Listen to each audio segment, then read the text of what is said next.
The past few years has seen an incredible amount of news coverage, especially compared to previous years, given to the issues of police brutality, racism in police departments, those sorts of issues. High-profile killings of unarmed black individuals, especially teenagers, has received a lot of coverage. At the same time, some of the organizations, the activist organizations like Black Lives Matter, that have been driving a lot of that renewed focus by putting out policy platforms and getting on the news, staging protests, going for and against candidates, that sort of thing, have received a ton of criticism, usually by the right-wing media, especially online.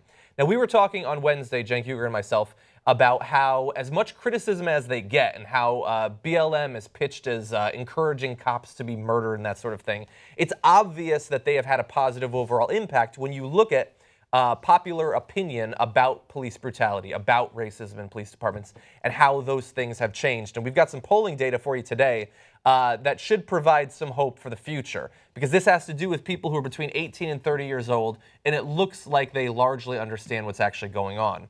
About 3/4 of young Americans say they think the police treat some groups of people differently. That includes 9 in 10 African Americans, more than 8 in 10 Asian Americans and Hispanics, and more than 6 in 10 whites. Obviously some difference between the different racial groups there, but the majority, a pretty good majority, even amongst whites who are young, understand that the police systematically treat some people worse than others. And that 1 in 10 African American who doesn't think so? Larry Elder. He goes to every poll. He just gets polled all the time. He's like a professional, yeah. Let's see. So in terms of who is it that's actually getting mistreated, 9 in 10 say African Americans are especially likely to be mistreated, with little variation along racial and ethnic lines. So African Americans think African Americans are being mistreated, but even whites as well think it the same.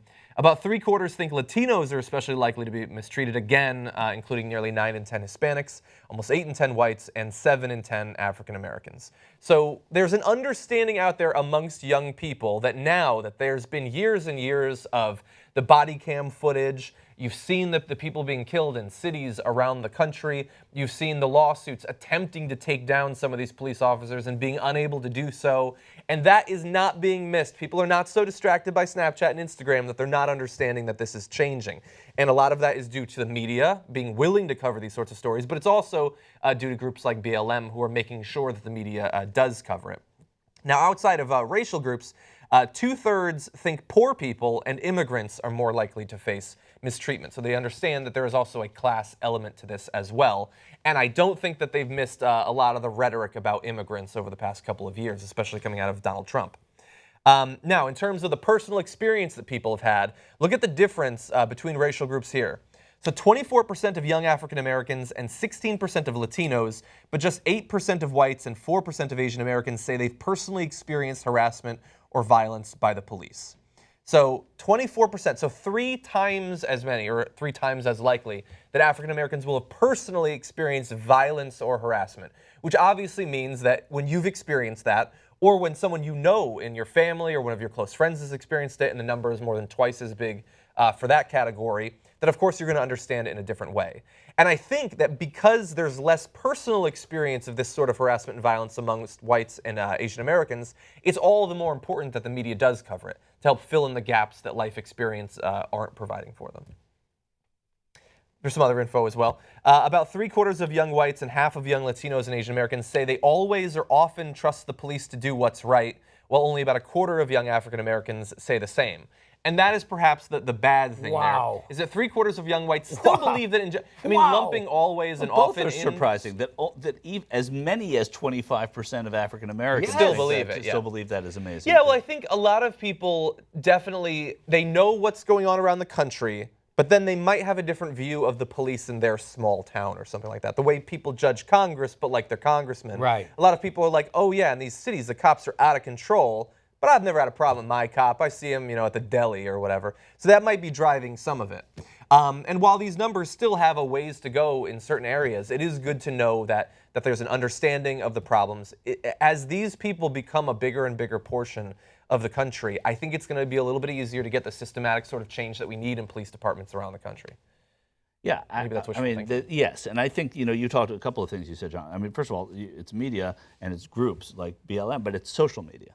I think all of this is social media. I think that's the difference. And when you talk to people who were in the civil rights movement in the 1960s, They say as soon as pictures went out, as soon as you saw a billy club on the Edmund Pettus Bridge in Selma, those went all over the country. We saw the dogs, you know, in the water cannons, and you saw Bull Connor, and you saw them. Then at that point, people around the world start saying, what God's name is going on in America in the South? And that's when change started to happen. So yeah, now you have social media, and you have these groups like Black Lives Matter sending pictures, sending firsthand accounts, live tweeting rallies and events, and you know, things that we've seen in politics all year happen constantly every time there's an event that needs, you know, Milwaukee recently, Dallas, everything. And so that had a lot to do with it. I think these numbers are going to go even more. I am really surprised by that last slide, the one that showed 75 and 25. Because I can't believe still 75% of white people think that. I'm also surprised by the fact that 8% in one of your slides, 8% of white people versus 4% of Asians have been harassed or yeah, that's true. That is still high. Violence. That's still, you know, you think 8%? I would think it would be higher. I would think it would be higher, but I would think that they would not be in front of Asians. I think that in keeping with what I mean, that's just according to Steve-O. Me thinking. According to Steve-O, who's Asian, right. He's Asian? He said he feels like he has gotten a pass in his life because he's Asian. Yeah. Right. Yeah. Like, I think Asians are they're put almost like in a better category. Right? Like, I think cops... The model minority, which obviously has negative aspects to it as well. There's discrimination that comes along with that, but some of it is a belief that there's less criminality. I find it, I think it's interesting. And then I'm sure the experience, every single black friend I have, black acquaintance, black colleague, every single one, without missing one, has experienced harassment from the police. Yeah. Every single. I don't know any of my white friends who ever have. Honestly, I can't. I mean, you know, maybe Jimmy, but that's it. Yeah. Does my dad count? Yeah, I was going to say that's why he didn't let me get to it because his father was a cop. Yeah. But so the experience that people, you know, have in this country. John Edwards, rest his soul, when he was a candidate, said there are two Americas, right? And there are two Americas across the board, and that's what social media and that's what these things are showing us. But at least people like acknowledge his power. People are starting to say that's true and feeling it, and that's good. Yeah. Yeah, look, I grew up in Bridgeport, Connecticut. I dressed like, I'm just going to say, I dressed like a wigger in high school. I wore FUBU and Tommy Hilfiger and stuff like that. That's because that's the culture. But despite that, despite being kind of a delinquent, I was never harassed or anything like that. But I have friends who, so you in a dressed year, like that because everyone was dressing like that? I listen to music, and that's what everybody dressed with. But I have friends who are black or Puerto Rican who would be pulled over for absolutely no reason multiple times every single year.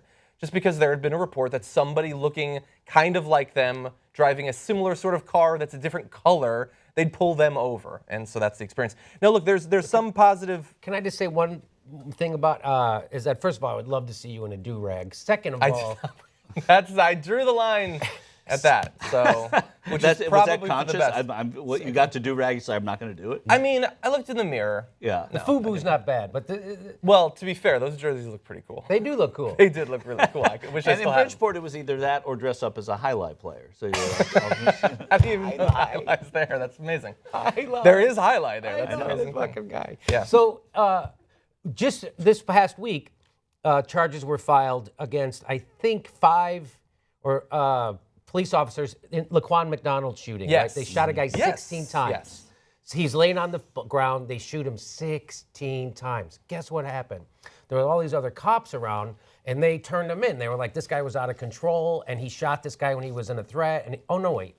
They all lied. Yeah. Every one of them. Every one of those cops. They all lied. You know who they lied for? A murderer. Yeah. They covered up a fucking murder for a murderer. This is my thing. Because they knew him. Because because it's their friend. So that's so it's not a bad apple. This is what we've been talking about. It's a culture. This is not a bad apple. Every one of them, including the mayor, covered it up. The mayor wouldn't release the videotape. Didn't want it out. The chief of police didn't want it out. They all covered up a murder. To be fair, in Rahm Emanuel's case, it was less to protect the cop and more to protect his own ass. That's right, to protect himself. But he was willing to cover up murder. Right, they're all willing to cover up. So that's what I'm talking about when I say it's a criminal culture. Police have impunity. They break the law on a daily basis. Yeah. And so what we need is civilian boards like our friend Michael tells us from Baltimore, and we need to keep them on a very short leash. Yeah, I think that the proliferation of body cams is a good step. Their reaction was to try to get us to accept the fact that body cams tend to malfunction Every when people once in a die in while, the yeah, vicinity. yeah. But I think we understand technology in 2016. We know that that's BS, and so I don't think that that's going to hold up for very long. Also, we reported yesterday on the Young Turks that the LAPD is changing their policy to stop cops from shooting at moving vehicles. So that's good. But that's a little bit of progress. Now, we'll see if that actually changes how they act, because in New York City, you're also not allowed to put people in chokeholds. But they do But they still do it. So changing the policy is a good first step. That means that at least it's theoretically possible that you can punish them when they break it. But making sure that they don't routinely break it, that's the much more important step that comes after. I think we also need to change the idea that it's the number one job of a policeman to make sure he makes it home safe at night. No, that's not. The number one job of a policeman is to protect the citizenry.